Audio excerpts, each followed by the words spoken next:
Right now, another teen is dead after the wrong-way crash into Forest last weekend.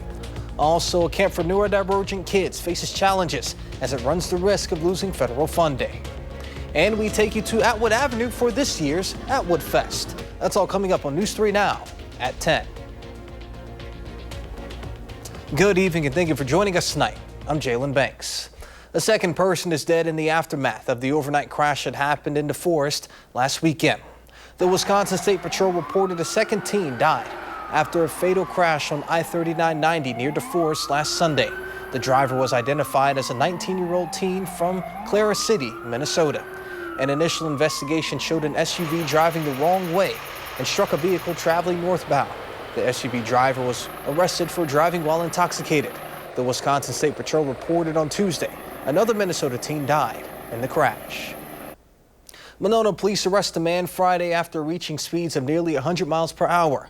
Officers reported the man was going 99 miles per hour on US 12 and Southtown Road. They conducted a traffic stop north of East Broadway. Monona police reported the driver refused to submit a field sobriety test and he was placed into custody. The 37-year-old Verona man was arrested for his third OWI. Staying in Monona, a Madison teen is arrested Friday for his alleged involvement in a stolen vehicle pursuit. Monona police received reports of a stolen vehicle on East Broadway. Officers attempted to pull the vehicle over, but it sped away. They then continued to chase, and the vehicle eventually pulled over into an empty parking lot along Wabisa Road. The driver and two passengers fled on foot, and they were able to catch one of them. Now those passengers fleeing is the image you see just behind me. The person identified was one of the passengers, and the driver and the other passenger remain at large. Now let's go ahead and get a look. That's your first one forecast with meteorologist Blaze Keller. Blaze. We are looking at 2 alert days. One of them is Sunday, the other on Monday, but the heat and humidity are going to at least stick around through probably Tuesday of next week. However, our temperatures are likely to get into the 90s with even higher heat index values, so what it will feel like approaching the triple digits both Sunday and Monday, which is why we had that alert day for both the end of the weekend and then Monday of next week. Upper 80s to low 90s tomorrow after the morning fog burns off. We are going to see more partly sunny to mostly sunny conditions. Winds will be out of the south. Dew points will be in the 70s. So again, it is going to be a hot and muggy end to the weekend. This is what it may feel like as we head into Sunday afternoon. Upper 90s to low 100s, especially along the Wisconsin River and along the Mississippi River there, stretching from La Crosse south into Dubuque. As we go overnight into Monday, once again, sunny conditions. This time, though, winds are going to be out of the southwest, so likely more of us will not only be in those low to mid 90s for temperatures, but it may feel like most of us are in the upper 90s to low 100s come Monday afternoon. Tuesday, we do get a little bit of a break in terms of temperatures, but Wednesday onwards is when the heat and humidity move on out of here. So we've got a couple more days of this left, and then it will start to feel a little bit better out there. Upper 60s to low 70s this evening, a muggy evening, so make sure that you have the AC running and stay cool and hydrated, not only tonight, Sunday, Sunday night, Monday, Monday night, and Tuesday. We're going to take a look at just how cool we will get and how long the refreshing air moves in and stays over us coming up in the full forecast. All right, sounds good, Blaze. We'll see you in just a bit. And as always, you can track the forecast for yourself on the First Warn Weather app. It is hourly planners, road conditions, and even radar. You can download it for free in your phone's app store. Just search WISC Weather. Imagine a classroom dedicated to opening the world of science for neurodivergent kids. That's exactly what one UW professor created for free. But our Elia Liberté shows us how the National Science Foundation cuts announced in the spring could change just how he does that. We're making solar ovens today. Michael Notaro believes that science should be shared, which is why he started STEM camps in Beloit, the Wisconsin Dells, and here at the Henry Vilas Zoo. The main goals of the camps is to support the kind of interest and pursuit of science degrees and careers, to foster and support neurodiversity and to celebrate it. His biggest inspiration is his family. My son Hayden, he's 12 years old. He's autistic. He's a real joy. My wife Dawn is also autistic. But this year, the camp funding was cut.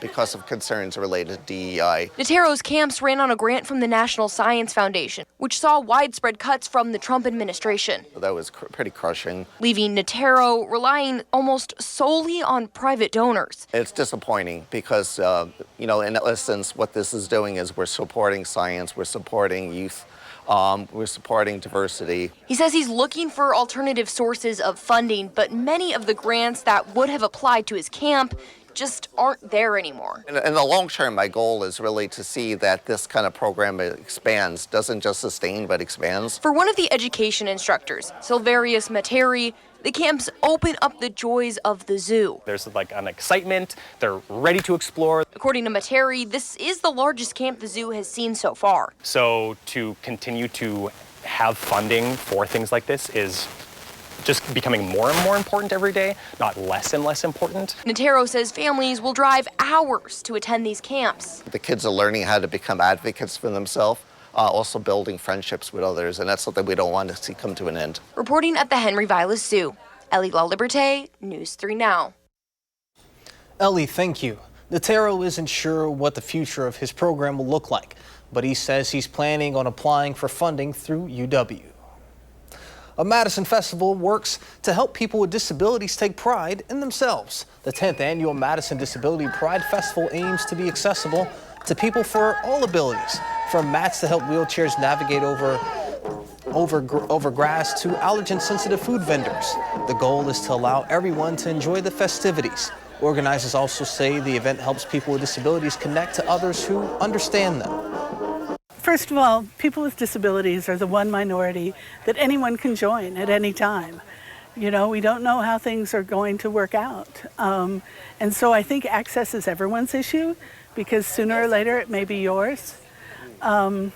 We try and create a community around people with disabilities so that, you know, you have other friends who are like you. It's having a community that gets you that's so important to us. Organizers say thanks to their generous sponsors, they're able to provide the food at the festival for free.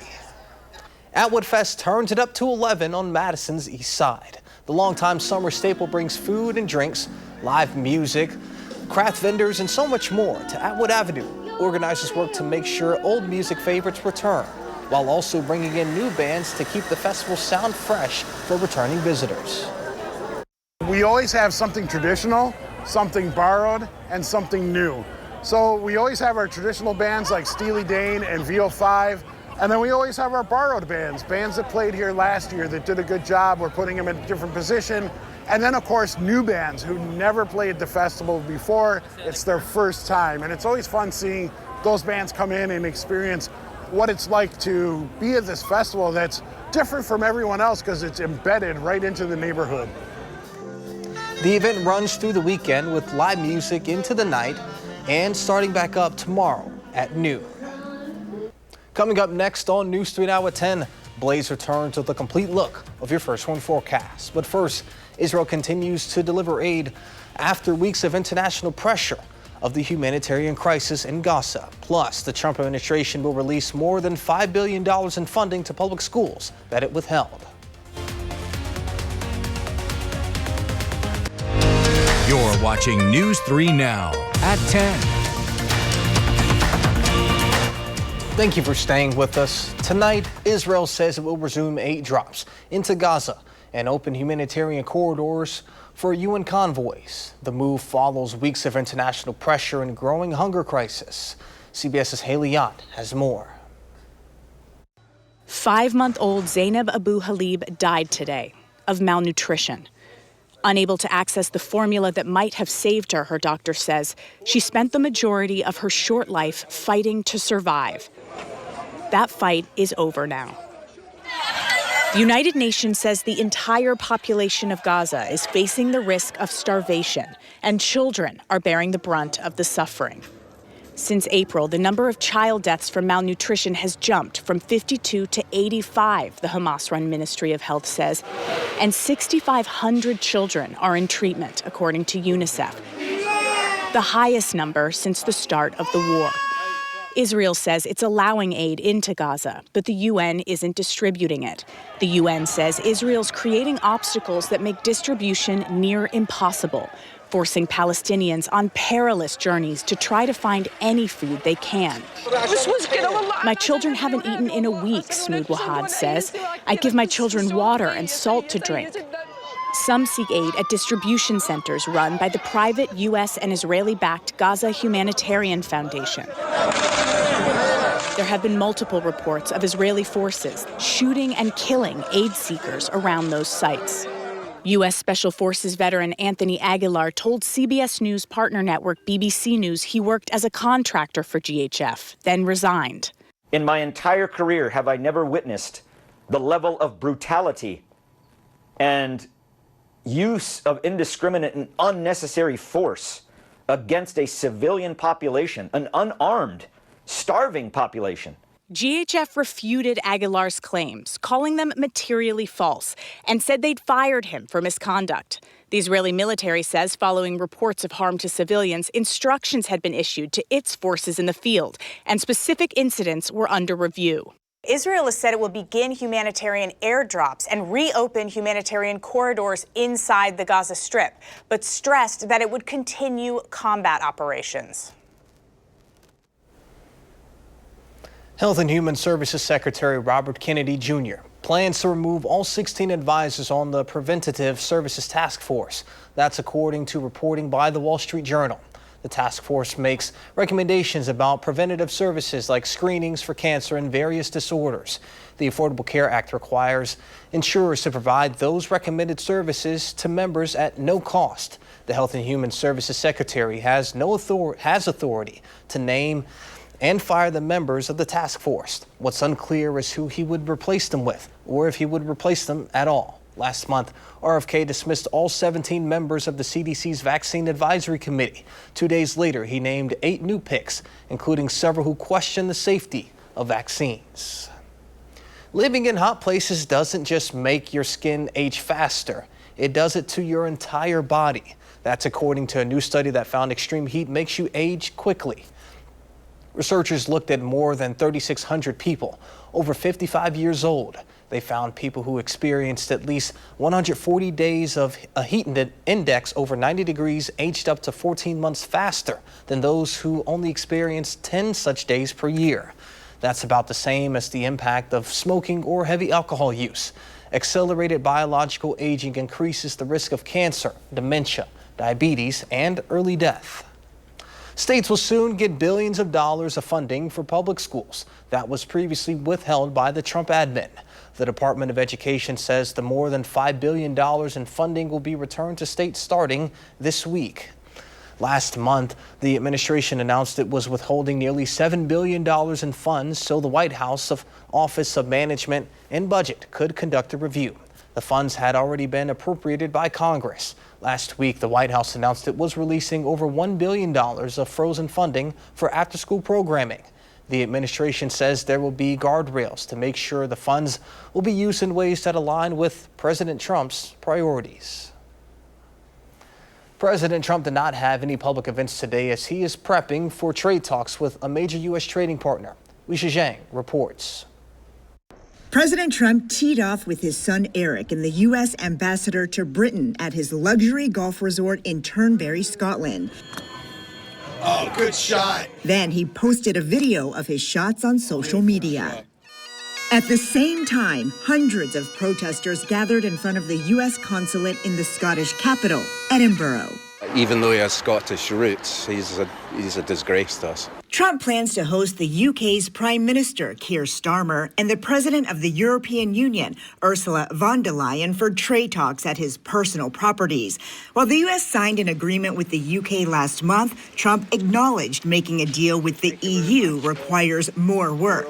I would say that we have a 50-50 chance, maybe less than that. Though he's thousands of miles from home, Trump is still fielding questions about the Jeffrey Epstein case. For the second day, Deputy Attorney General Todd Blanche on Friday interviewed Ghislaine Maxwell, Epstein's former girlfriend convicted of conspiracy in the repeated sexual abuse of young girls. I don't know anything about the conversation. The president did not rule out a pardon for Maxwell, who is serving a 20-year prison term. This is just not a time to be talking about pardons. Todd will come back with whatever he's got. Maxwell's defense lawyer said she is cooperating freely. President Trump was also working the phones today, speaking to the leaders of Thailand and Cambodia about the conflict at their border. And the King of Jordan says he also talked to Trump, stressing the need to end the war in Gaza and to provide more aid to help the catastrophic humanitarian situation. Let's go ahead and get a look at your first one forecast with meteorologist Blaze Keller. And we're going to be dealing with some fog later this evening. That's going to stick around through the morning hours on Sunday. Alert day conditions for Sunday and Monday because it is going to be hot as temperatures climb into those low to mid 90s, not only on Sunday, but also and especially on Monday as southwesterly winds take on over. There is some relief from the heat and humidity if you are not a fan, and that arrives starting Wednesday. So where is that relief right now? Well, it's up near Alaska, actually, just a little bit north of Alaska. Follow the yellow line here. This is the path that this high pressure system is ultimately going to take, moving out of Alaska by tomorrow and pushing more into parts of Canada Sunday, further into Monday and Tuesday. By late Thursday night, early Friday, the center of high pressure is over the Midwest, and by Thursday we really should start to feel not only the cooler temperatures but the relief from the humidity as well. Watch as our temperatures go from the low to mid 90s Monday and Tuesday and upper 80s on Tuesday. So low to mid 90s on Sunday and Monday, down into those upper 70s to low 80s where they stay Wednesday through that following Tuesday. No big warm up as we go over Wednesday onwards. So that is some good news. And again, folks, we will start to feel the relief from these humid conditions by about Thursday of next week. That's what our dew points really do drop. It takes about a day after a cold front passes for the cooler and drier air to move in over an area. So if it moves in on Wednesday or moves overhead on Wednesday, we just have to wait until Thursday for that relief to really set up over us. Now, there will be a little bit of fog tonight. That's going to stick around into the morning hours on your Sunday. We need this fog to clear on out of here for us to really start to heat up. So if we can get this fog out of here by no later than 10, 11 o'clock tomorrow morning, then we're really set to climb into those low to mid 90s. But if that fog sticks around through maybe the early afternoon, we'll likely only top out in the upper 80s, mid to upper 80s. Now, there are a few rain chances as well over the next 7 days, but we're looking at mainly the overnight hours, not only Sunday night, but Monday night and Tuesday night as well. That's because we're not going to be watching any fronts move through the area until Wednesday. That's when we see that chance for rain start to increase as we go into the daytime hours. When we're this hot, we essentially have to wait until our temperatures cool a little bit to get some showers and thunderstorms going. So when do temperatures cool? During the evening and overnight hours. So that's likely when we'll see the rain chances, at least here over the next 24 to 48 hours. And then we wait until Wednesday for that cold front to move on through. And then, Jalen, because that cold front brings down some drier air, we're going to sit underneath mostly sunny to sunny conditions Thursday, Friday, Saturday, Sunday. And then maybe by that following Tuesday, we add back a few chances for showers and thunderstorms. Yeah, so I've got a wedding I'm attending next weekend. So, you know, the fact that I have to wear a suit, I'm looking forward to the fact that it's going to be a little bit cooler. I was going to say, it's kind of the perfect time to get married because it will certainly not be as humid as where we're currently sitting right now. All right, well, sounds good. Thank you, Blaze. Coming up in sports, the Brewers look to stay hot. We get the highlights against their game against the Marlins after the break.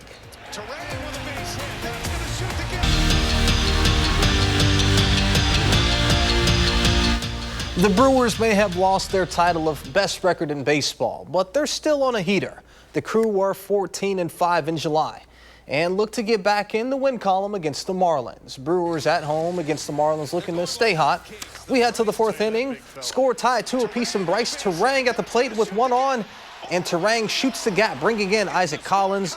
Brewers take the lead 3-2. Then in the 6th, Marlins leading 5-3, and Dane Myers will join us at the plate. He's got a runner on, and he hits a 2-run homer. And that's all the Marlins would need. They go on to take the lead 7-3 at the time and go on to win it 7-4.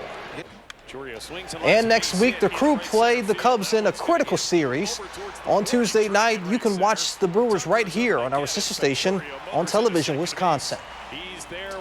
John Blackwell was under-recruited in high school, but proved people wrong his first year in college. After making the Big Ten All-Freshman team, he made a big jump last season, and there was speculation he would hear his name called in the NBA draft. After Wisconsin's run in March Madness, the guard declared for the NBA draft, worked out for a few NBA teams, and got some pretty good feedback. And most importantly, he was able to grow his game. The Michigan native ultimately decided to return to UW for his junior season, but says this past summer was an absolute game changer. Well, yeah, it was a blessing to be able to test the draft waters and get my name in there. I had some pretty good workouts for some really good teams. Just getting better at my game, getting more physical, getting stronger, being a better defender off the ball. So things like that, and I'm just going to do it this year. Got great feedback, had a good pro day. And just, this is my decision to come back and, try to be there next year on June 25th, get my name called. So, yeah. To the Twin Cities now for the 3rd round of the 3M Open. We head to the 8th hole, and Thurberson Olsen with one of the best shots you're going to see of the year, something you would see in maybe a trick shot contest. Olsen would make this crazy hole-in-one from over 200 yards out. He would finish 18 under on the day, heading into the lead, tied for first place. Tomorrow's final will be right here on CBS. And that's it for sports. We'll be right back with the final check of your First One forecast. Excuse me, I was singing a song real quick before we came back on, but Blaze. Yeah. My apologies. All right, so Blaze, today was relatively pleasant, but the next few days we may not be getting what we got today, right? No, we're gonna, we were a little humid today, but we weren't as hot. Tomorrow, we are going to be hot and humid. By the time we go into the mid-afternoon, upper 80s to low 90s, starting off with some foggy conditions, but once that fog burns off, it's gonna be sunny, southerly winds kick on into overdrive and get us into those upper 80s to low 90s. And then we're going to continue to warm on up as we go into Monday. So Sunday and Monday alert day conditions, because by the afternoon hours, it may feel like the upper 90s to low 100s, both Sunday and Monday. A little bit of some relief on Tuesday, not by a whole lot though, but we'll at least only top out in the upper 80s to low 90s. Cold front moves through Wednesday, brings us a better chance for daytime showers and thunderstorms. And then the nice relief moves on in Thursday through at least Monday of the following work week, upper 70s to low 80s with low humidity and sunny conditions. All right, well, sounds good. And you can finish your song now if you want. I'm going to wait till we close out the show. But as always, thank you all for joining us. Seinfeld is up next. And as always, we're streaming 24.